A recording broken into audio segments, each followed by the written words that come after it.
Hindi nga ba nababago ang pangalan ng bayan ng Diyos? Ayon sa kanila na mga taga-Sion o Iglesia ni Cristo, ang tunay na relihiyon na itinatag ni Cristo ay hindi kailanman nagpapalit-palit ng pangalan. Iglesia ni Cristo pa rin mula noong unang siglo hanggang ngayon. Kapag nagpalit-palit ng pangalan, aba, umalis ka na dyan. Yan ang pahayag nila. Ang tanong, tama ba sila? Abraham, ginawang Abraham. Jacob, ginawang Israel. Sinabi ng Diyos sa kanya, Jacob ang pangalan mo. Pero mula ngayon, hindi ka na tatawaging Jacob, kundi Israel na. Kaya naging Israel ang pangalan ni Jacob. Genesis 35 sa talatang 10. Ang bayan ng Diyos na Israel, nanatili ba ang Diyos sa kanila? Di ba hindi? Dahil hindi sila naging tapat sa Diyos, lalo higit sa hindi nila pagkilala sa pangalang Jesus. Kaya ang isinugo na Kristong Panginoon sa bayan ng Diyos na Israel na hindi kumilala sa Kanya ay nagtatag ng Kanyang iglesia na sunod sa Kanyang pangalan. At ngayon, sinasabi ko sa iyo na ikaw si Pedro, at sa batong ito itatayo ko ang aking iglesia, at hindi ito malulugi kahit ng kapangyarihan ng kamatayan. Mateo 16 sa talatang 18. Subalit, paglipas ng maraming panahon, ano ang nangyari sa Iglesia ni Cristo na bumangon sa mga huling araw, na pagdating sa dulong panahon na siyang ating panahon ngayon na tinawag sa huling araw? Ito ay gumawa o tumulad rin sa Israel na hindi sumunod sa mga tuntunin at mga kautusan ng Panginoong Diyos. Gumawa o lumikha rin ito ng sariling mga tuntunin at mga kautusan. Lumikha ng doktrina na kapag hindi itinuro ng kinikilala nilang sugo ay hindi nila ito papaniwalaan. Paano na ang mga propesya na nakasulat lalo na sa aklat ng pahayag o apokalipsis na hindi niya naituro? Ano pa? Nagdagdag ng mga araw ng pagsamba na salungat sa utos ng Diyos. Magtrabaho kayo sa loob ng 6 na araw, pero ang ika-7 araw, ang araw ng pamamahinga, ay ilaan ninyo para sa akin. Deuteronomio 5 sa talatang 13 at 14. Kaya nakahayag na sa ating panahon kung sino ang katuparan ng mga propesya o hula ng Panginoong Diyos. Kaya sinabi ni Yahweh, paharapin ninyo sa akin ang aking bayan. Sila'y may mga mata, ngunit hindi nakakakita. May mga tainga, ngunit hindi nakakarinig. Isaiah 43 sa talatang 8. Magbukas ng mga mata at mga tainga para makikilala ninyo ang katotohanan, at ang katotohanan ang magpapalaya sa inyo. 1:8 sa talatang 32. Ngayon, unawain natin ito. Ang kaluwalhatian ng Sion at ang kanyang bagong pangalan.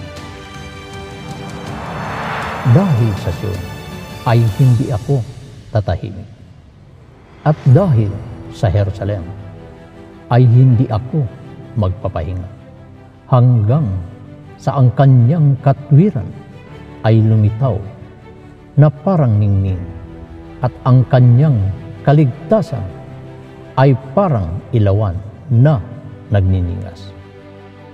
At makikita ng mga bansa ang iyong katuwiran at ng lahat na hari ang inyong kaluwalhatian. At ikaw ay tatawagin sa bagong pangalan na ipapangalan ng bibig ng Panginoon. Isaias 62 sa talatang 1 at 2. Itinuturo ng mga tagapagturo ng kautusan sa sentral. Ang Iglesia ni Cristo, ang Sion, hindi mahirap na unawain na tatawagin anya sa bagong pangalan, ang Sion, o tatawagin sa bagong pangalan, ang Iglesia ni Cristo. Narito, ang Panginoon ay nagtanyag hanggang sa wakas ng lupa. Inyong sabihin sa anak na babae ng Sion, narito, ang iyong kaligtasan ay dumarating. Narito, ang kanyang kagantihan ay nasa kanya at ang kanyang ganti ay nasa harap niya. Isaias 62 sa talatang 11. Sa talatang binasa, nagtanyag-an niya hanggang sa wakas ng lupa ang ating Panginoon Diyos. Ang kaligtasan anya ninyo ay dumarating o darating ang tagapagligtas. At iyan ay ako na inyong Kristong Panginoon, at dala ko ang gantimpala ng mga hinirang. Ako ang hinirang ng ating Panginoong Diyos. Oo, si hinirang para iligtas ang bumangong Iglesia ni Cristo sa mga huling araw. Dapat na maunawaan ng lahat, ang Iglesia ni Cristo ay hindi tagapagligtas, kundi pangunahin na aking ililigtas, na aking babalikan. Subalit, hindi mga sumasampalataya ang aking mga nadatnan na ako ay nakabalik na sa kasalukuyang daigdig. Dahil ang inaasahan nila ay sa araw pa di umano ng paghukom na hindi nauunawaan ng mga tagapagturo ng kautusan, ay lilipas pa ng 1,000 taon at saka pa lamang pakakawalan si Satanas.